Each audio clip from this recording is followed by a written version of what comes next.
Hello, everybody, and welcome back to the Intellectual Podcast. This is episode number 173. I'm your host, David Dawson, and I'm so glad to welcome you back. We took a couple weeks off. It's just been too busy. Things have been going crazy around here. But it's no excuse. Shows have to get back up and running. So we're going to continue with our New York journey in today's episode with director, actress, Margaret Grace Hee. One of the beautiful things about going to a city that you've never really hung out in before is meeting new people, and then having those new people introduce you to more new people. And Margaret came to me through a friend of Whitney's, who we sat down and interviewed for our super secret project. And she introduced me to Margaret and said, hey, you should sit down and chat with her. So I did, and it's fantastic. Margaret's a beautiful person, and we had a really lovely chat at a vegan coffee shop in Brooklyn, actually, which is pretty cool. So before we get into that, though, I'd like to remind everybody that The Intellectual has partnered up with the amazing band Halo Circus, who's been a guest on the show twice before. And Halo Circus is currently on their first nationwide tour, promoting their new album, their first album.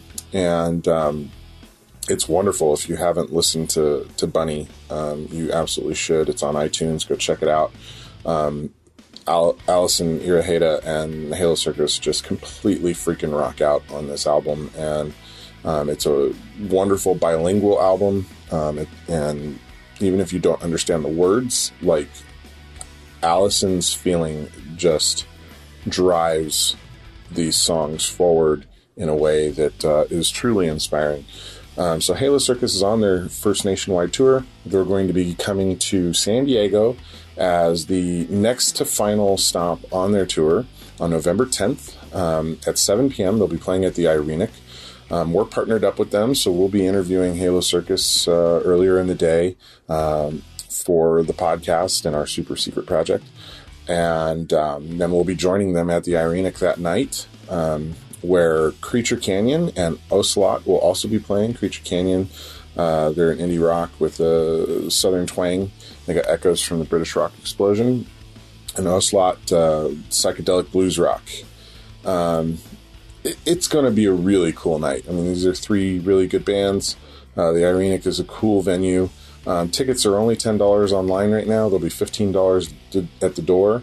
And the whole night is being done as a benefit night for the Irenic's Youth Homeless Shelter. So you're encouraged to bring canned food or clothing for the Youth Homeless Shelter.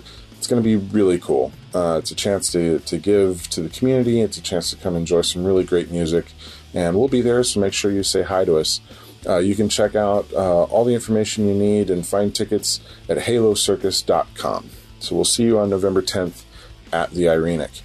And on November 3rd, we'll be at Museum of Photographic Arts to MC the Q&As for a focus group's big screening night. Check out that Thursday night this coming week at MOPA at Balboa Park. And information for that is available online.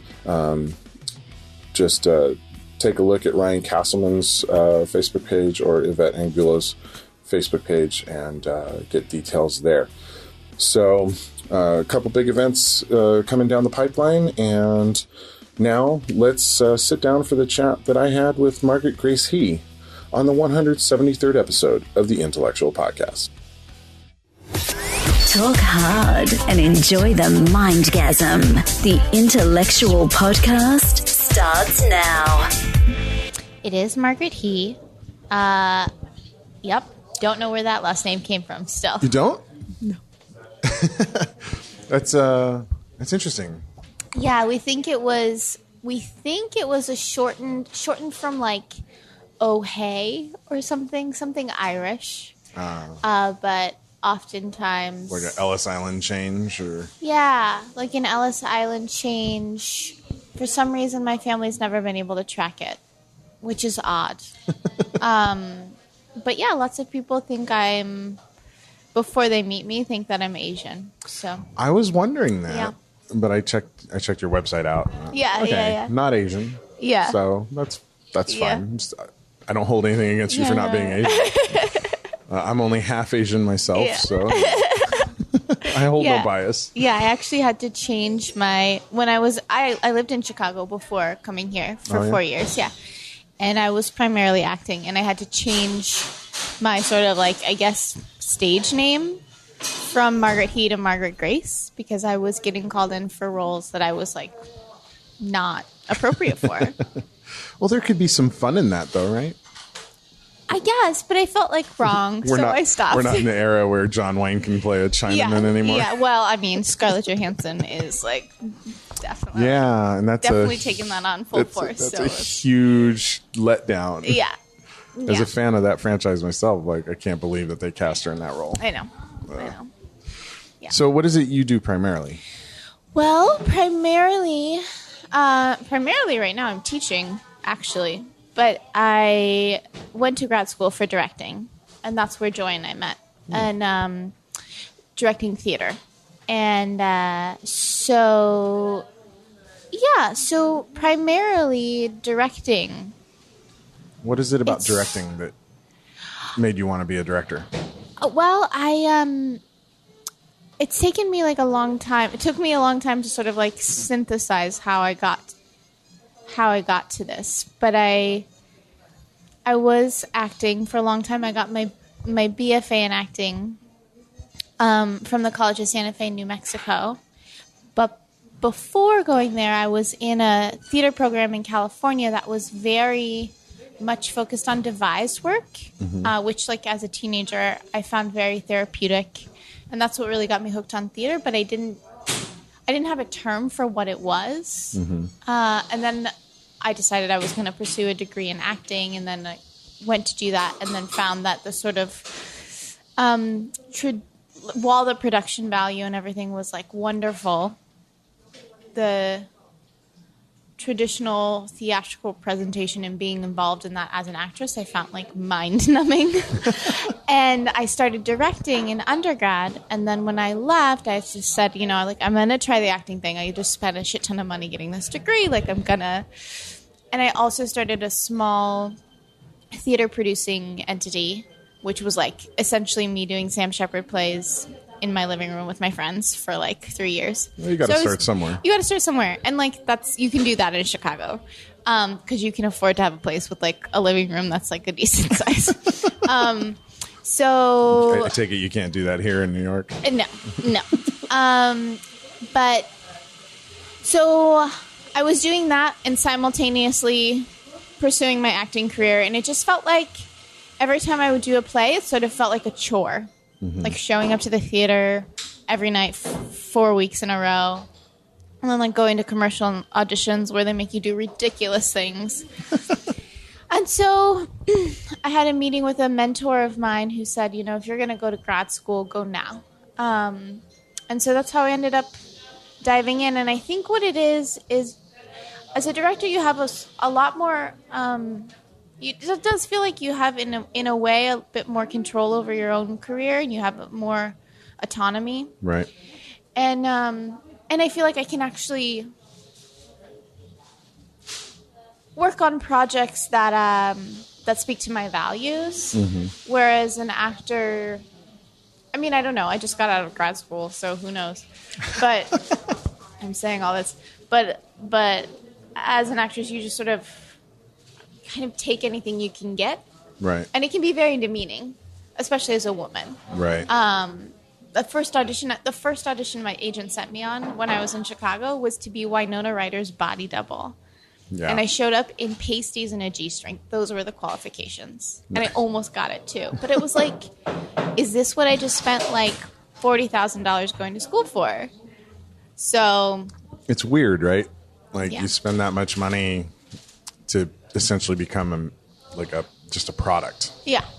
Yeah, and that's what it and that was confusing to me. It was boring. Yeah. It was really boring. Well, I've always found because I'm more of I direct on the film side. Yeah. Although I went to college at Baylor as a theater major. Yeah. So I've done acting and I've been on stage, but I find acting for stage very challenging because it's that repetition of night after night after night, the same play, the same lines of dialogue over and over and over again. And I just personally, I don't think I could do that as an actor. Right. Over and over and over again. And I defaulted towards tech theater and eventually towards directing and then more into film because I like the constant change and the ability to continually shift gears and try something new. Yeah. And like you said, kind of be more in control of what I'm doing as opposed to,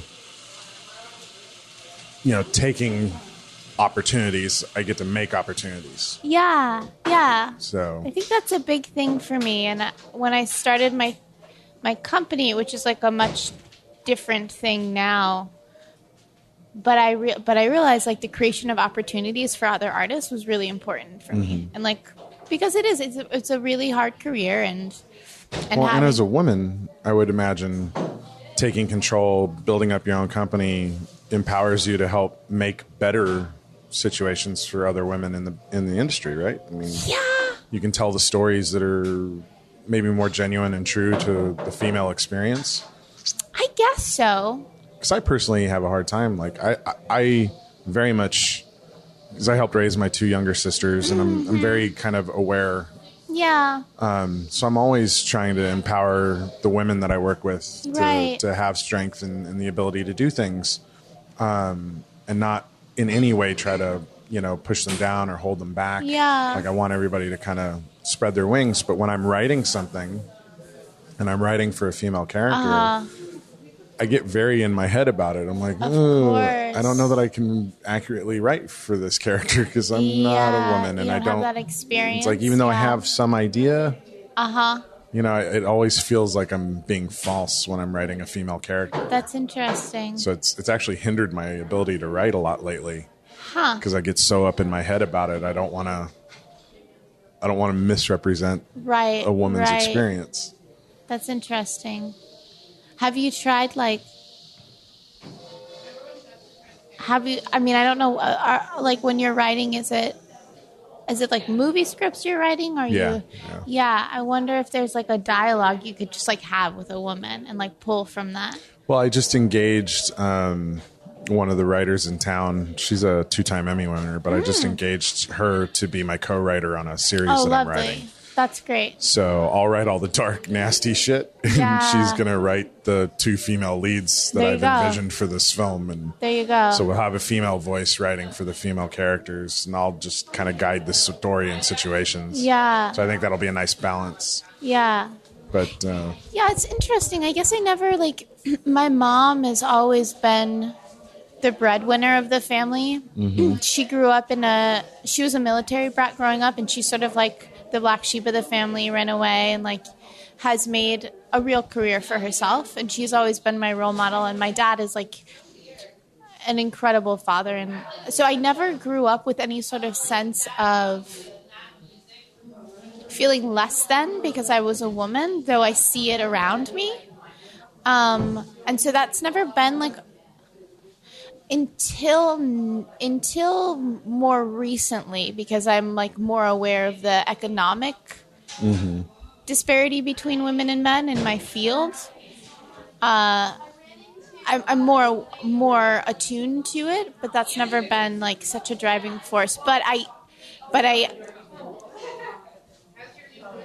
am aware when if being asked to select a play, I try to make sure, if I was just going to select a random play, I lean more, regardless of it's I like it or not, I lean more towards female playwrights, right? Because they're underrepresented, and I think I'm even more so attuned to diversity in respect of race. Right. And that's sort of higher on my radar, I think. But I do like to make sure that the plays pass the Bechdel test, which is important. Yeah. Yeah. What's your favorite play? Oh my God. Or who's your favorite playwright? This is a great question. And it always seems to stump people when I ask. Yeah. I feel like, it's an ever-changing kind of thing. For a long time, it was Sam Shepard. Yeah. And that's actually, my company is called Baby Crow Productions, and that's named after a Sam Shepard character in his play Cowboy Mouth. And I think I was attracted to that. And I guess that's like kind of at the core of whatever I do is, a lot of his plays deal with like how do these sort of outsiders and undervalued people survive. I've definitely like gotten over my Sam Shepard obsession, thankfully. I can say like there are qualities of, I really like a playwright named Philip Dawkins, who's actually a Chicago guy. If you're looking to interview any people for podcasts in Chicago, he would be lovely. He's incredibly generous with his writing, and he creates plays that are accessible to very large audiences, both in sort of like racial, economic, gender diversity, but also age diversity. Like, grandma could bring her grandson to see the play and they'd still get something out of it, and that's really important to me. That's interesting because Hollywood's so focused on the 18 to 35 demographic. Yeah. But I've found watching theater tends to be a lot more broad in the ageism. Yeah, definitely.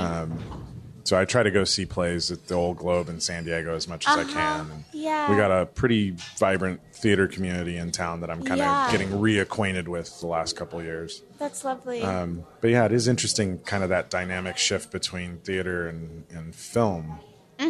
That film is so focused on young, pretty faces while trying to tell universal stories. Yeah. Yeah. But theater seems to do a better job of telling the universal stories by being less focused on the young, pretty face and being a bit more age appropriate across the board. Definitely, I think more age appropriate, obviously, like as society changes, so do the sort of challenges that the theater industry faces. So it's like either you're going to rise to that challenge or not. And I think there's definitely, because of what's going on socially in this country, I think there's definitely like a real demand on theater to respond to it. And I think some companies and artists are rising to the challenge much more effectively than others.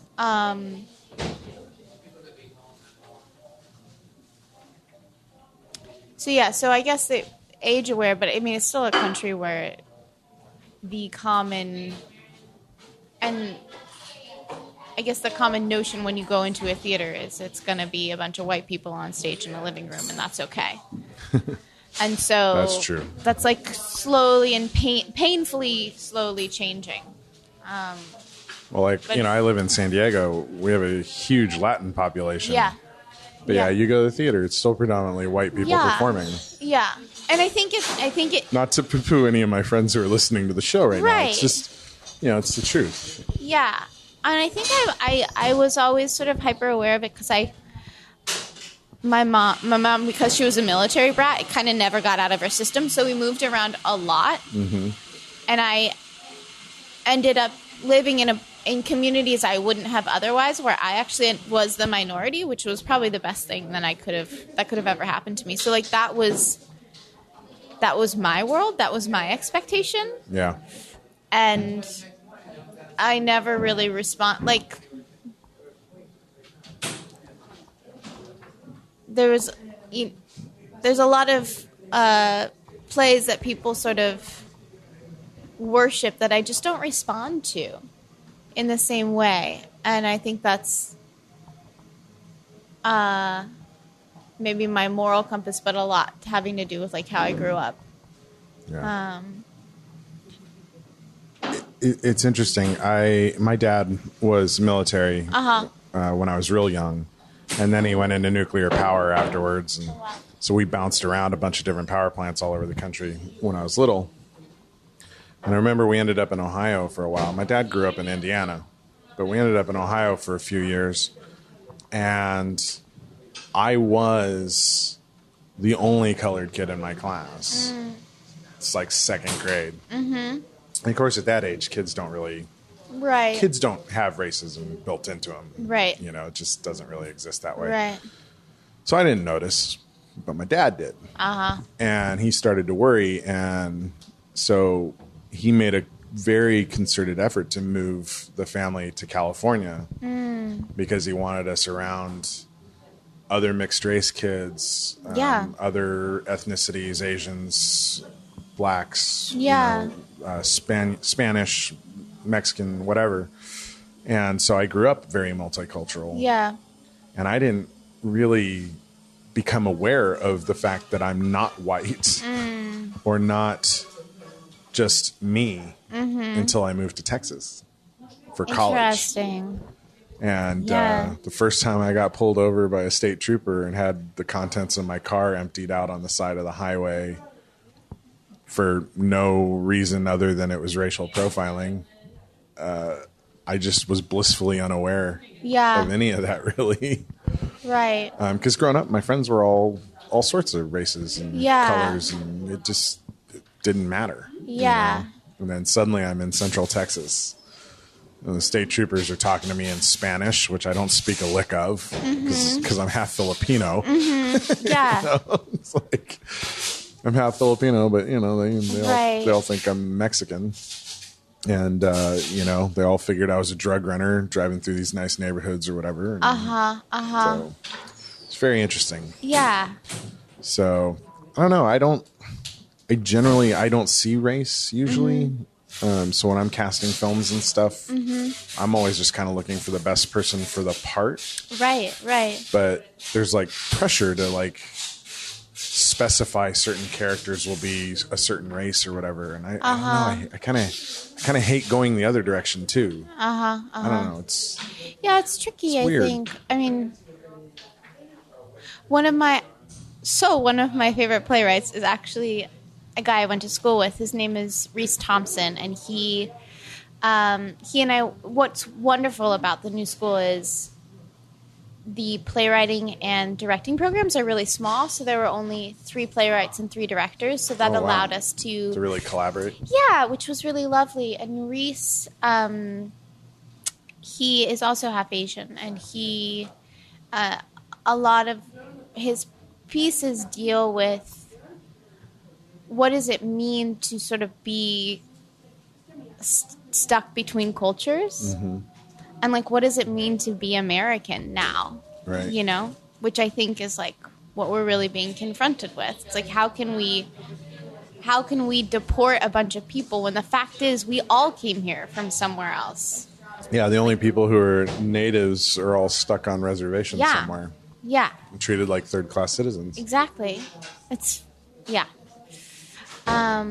He wrote this play for his thesis called Cracker, which was sort of like the world flipped up onside its head, and there was a white supremacist cult, and these 3 kids. Joy was one of these kids who escapes this cult, and they run off into this world, and they're adopted by this interracial gay couple.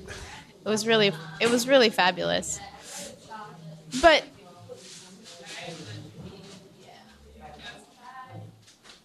I find myself like in the same mindset of just like casting who's ever best for the part, but also,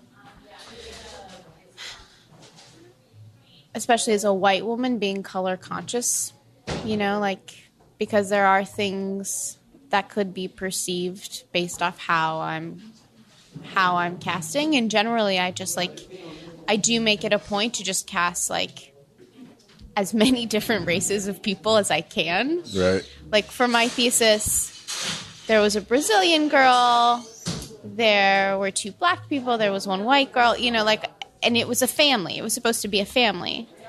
And I just wanted to cast, like you said, like whoever's best for the part. But I also just like yeah, I just can't stand seeing a bunch of white people on stage. It's interesting. I don't know. It's I remember when I was young, my mom got a job somewhere. She was totally unqualified for it. Mm-hmm. But she got the job because she was a woman. It was all the affirmative action stuff. And I think I was maybe 8 or 9 at the time. And it just rubbed me wrong. Like, there were qualified people for the job that she went out for. But there was some quota that needed to be met. And so she got this job that she only ended up having for like 2 months. And then, you know, she lost it because she had no business being in the position, you know. So it's like I support, you know, equality across the board. Yeah. But I think there's still got to be some balance to it, you know, where you're not just handing off stuff to people who don't actually belong in the part. Yeah, and I don't think... And that's a wider issue than... It's a wider issue, absolutely. And I don't think, like, I've heard a lot of people responding to that, a lot of white people responding to that, like, up in arms about not getting into schools because they're white, you know? And... There's still like, if you look at the numbers, there's still a huge disparity between, you know. Right. So I don't think it's, I don't know. It's a big issue. I teach out in Canarsie. So I go out there every day, and it's 88% black. I'm like the only, and I do wonder if I love working with the kids. And I wonder sometimes, though, am I intentionally putting myself in this position so I can experience what this group of individuals has experienced for centuries, which is being the only black person in the room, right? Yeah. So I want to know. I think as a storyteller, as a director, yeah, I think whether we realize we do it or not, I think we do that sort of stuff to ourselves. Yeah, yeah. We put ourselves in positions to experience stuff so that we can understand and hopefully then be able to turn around and educate and enlighten other people. Absolutely. It's been really hard to, like, I remember I had a teacher in school who asked us to talk about how our narrative influences the work that we create. And I was really, like, nervous. And I, like, couldn't, because he's, like, this hotshot director. He's, like, fabulous. He's, like, this fabulous human being. But I couldn't talk about what my narrative was, why it was interesting, or what it was, how it was speaking to me. I always felt like I used theater as sort of an escape. Right. And so it took me a while to identify that the fact that I had moved around so much and been just because it was, like, confusing to me that my sort of immediate response to, like, when casting or when choosing a play is to try and subvert the audience's sort of preconceived expectations about what they're going to see. It's like, why is that? And I was like, oh, maybe it's because, like, I had a lovely childhood. My parents, like, we weren't wealthy by any means, but, like, I was comfortable. My parents split up. We had, like, you know, stuff, but it wasn't like, but it wasn't a traditional American. Like, I didn't grow up in small town America. So I think it's just, like, trying to paint a world, because to me, everyone was equal, right? Growing up, like, my best friend was Korean. For some, like, I hung out with all the Vietnamese kids. Like, in elementary school, middle school. That was, like, I think it was because my nanny growing up was Vietnamese. So, But I actually speak Vietnamese in my sleep, which is an odd thing. Really? I can't speak it in reality, but I'll like count in Vietnamese. It's very strange. But yeah, to in the paint recesses this of your childhood mind. yeah, to like paint this world for people to be like, this is actually like, this can exist, like a world where everyone is like actually on a day-to-day basis, like on a person-to-person basis, equal. Economics is another thing that like has to be tackled on a much like larger level. Right.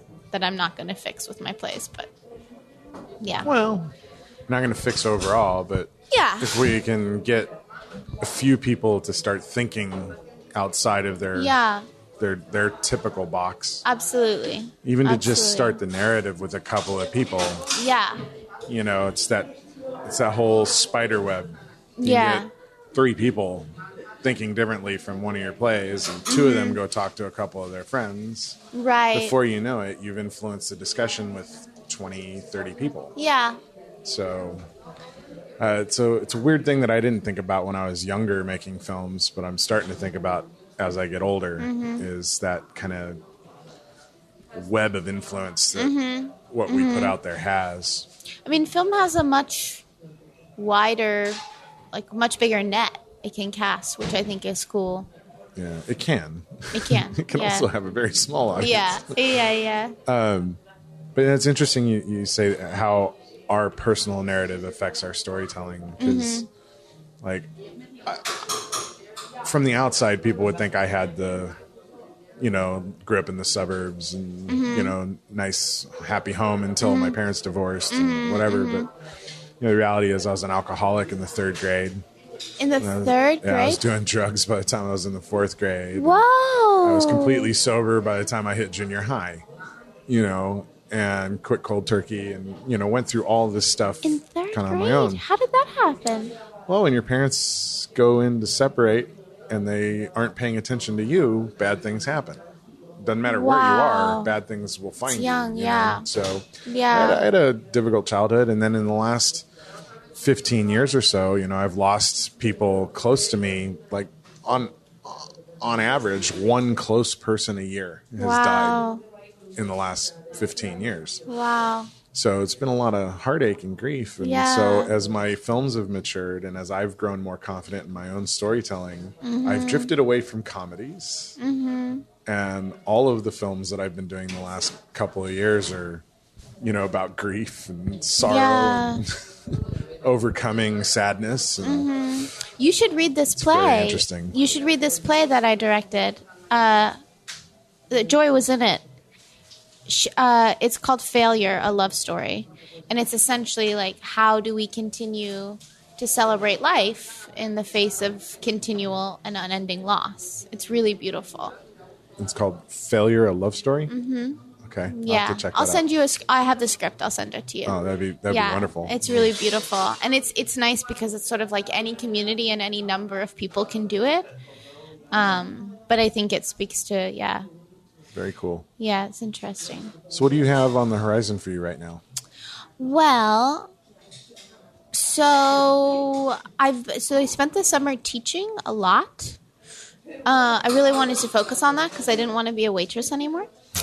And which has been great. And actually, I realized more and more how much I love it. And I feel like, I don't want to say too much too soon, but I feel like my affinity towards working with younger generations is like growing more and more. And that might become like my focus. Yeah. Maybe I feel that way because that's what people are paying me to do right now. I'm not sure. But I also am very aware that the voice of our younger generation is severely undervalued. And our older generation too. So I'm really interested in working with those communities.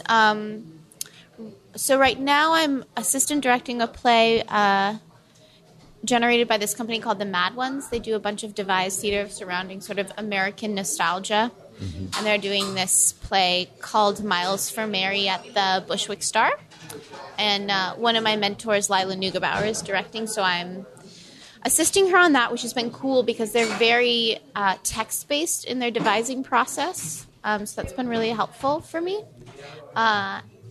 And then in October, I leave for California because I'm going to teach for 2 months at my old high school.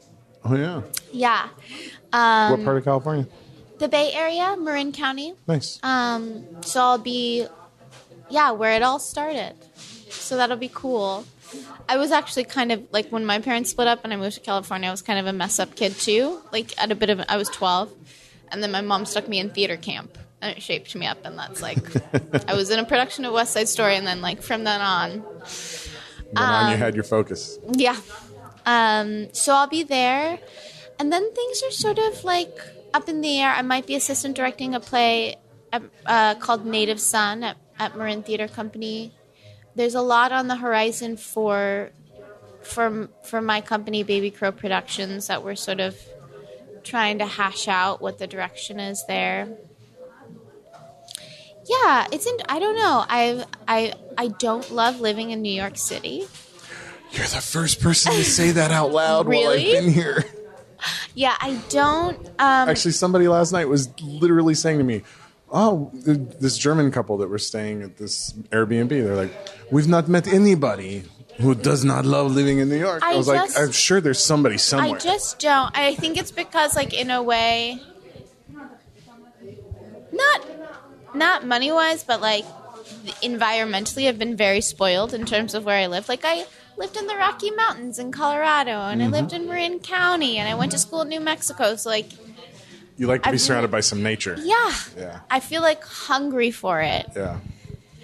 And I was fortunate this summer to, like, I was in Colorado, I was in, upstate New York. Like, I was able to, but now that I've been back, and now that I'm not sort of in the bubble of grad school, I'm like, what is this life in this I miss concrete seeing mountains. jungle? Like, it's fun to see the skyscrapers, but I miss seeing mountains. Oh. I've only been here 12 days now. It's rough. But, like, I miss the horizons that we have back on the West Coast. Absolutely, yeah. And it feels like I'm not, like, a religious person in any respect, but, like, when I feel most sort of connected and I guess spiritual in a sense is when I'm in nature, and I feel like... Yeah. So I'm sorting through that reality, and, like, right now I have a life where I can leave New York for periods of time and come back, and so... Just do that bi-coastal thing. Yeah, we're trying to figure out my boyfriend. He lives here with me, and he is a restaurant guy, but, like, doesn't want to open a restaurant here in New York. So we're just trying to figure out, like, what is home base. Right. Adulting. Totally adulting. I mean, we've got it, like, everything's, like, for living in New York, we're doing pretty well, but it's still tricky. Yeah. Tricky. Yeah. I don't know how anybody does it living here. Like, I hear how much rents are and whatever, and it just freaks me out. It's crazy. Everybody complains about rent in San Diego. I'm like, it's nothing compared to here. Yeah. I mean, we've worked out it. We live really close to here, and we have a 2-bedroom, and we have a friend living in the 2nd bedroom. So, like, for me, financially, I'm paying, like, nothing, basically, to live in New York, which is amazing. But, like, then we daydream about, what would our life be like if we move back to Chicago, and we'll, like, Craigslist Chicago apartments, and it's painful. It's like the quality of living there is so different, you know? Yeah. It's tricky. Yeah, where I live in San Diego, we have a front yard and a backyard, and it's a 4-bedroom house. That's lovely. So it's really nice. 2-car garage, the whole bit. Yeah. We don't have public transportation. Right. But I have a really nice Prius, and and like, who really likes riding the subway anyways? I mean, like, let's be real. Well, that's what I was thinking coming down from the Bronx yesterday. I was like, it's taking me an hour and a half to go 3 miles. Yeah. Oh, yeah. I mean, going out to... I always struggle saying this word. Canarsie. I always want to say Canarsie. So I go there every day, and, like, it's 4 miles away. If I was a better, more adept bike rider, I probably should just get a bike. Sometimes it takes me an hour and a half. Yeah. And part of it is just the transit system. Once you get out there, it's like a forgotten neighborhood. Right. So there's no rhyme or reason to when the bus is going to come. And it's like... the land that public transit forgot. Yeah. I mean, the school is in a transit dead zone, like completely, you know, which is, you know, shows you the disparity in the city, but yeah. Well, I hope you figure out where you want to be and that it is perfect for you. And yeah, I hope so too. Comes together. I hope so too. I mean, the fantastic thing for you is there are restaurants everywhere. Yes. And teaching opportunities most everywhere. Mm-hmm. So. Yeah. We'll figure it out. And certainly theaters everywhere. To varying degrees. Yeah, I think that's the thing is I also am a big proponent of building theater communities in areas where there's not as much, and also generating theater with communities, not necessarily just like bringing theater to them, like generating work with them and addressing things that they're concerned about. Right. Well, there's just so much theater here already. So, yeah. Though I guess I could like start a theater company in Canarsie. Because there's no theater out there. I see the wheels spinning. Yeah. Well, maybe we can reconnect sometime down the road. Yeah, that'd be great. If you're in California. Yeah, I go to the Bay Area occasionally. Yeah. And I'm probably going to be coming back to New York a bit more frequently in the future. Lovely. So let's reconnect, have you back on, see where things have fallen. Definitely. And, catch up. And definitely. Cool. Thank you for chatting with me. Yeah, thanks for coming to this vegan donut shop. I love that it's a vegan donut shop. I know. It's so I had cool. no idea that's what we're I'm so glad that you're vegan. Yeah, like, what a great, excited. Super serendipitous. I usually go to coffee shops. I'm like, no, I'm good. I'll pass. But I was like, vegan donuts, yes. Brooklyn's like super vegan aware. There's this diner near here called Champs. I went there with my boyfriend the other day because he was like super hungover. He's like, I just want a burger. We went there not knowing it was vegan. Definitely got like a bean patty and was disappointed, but I enjoyed it. Yeah. So check it out. Cool. Yeah. Hello there, citizens. I am the terror that flaps in the night.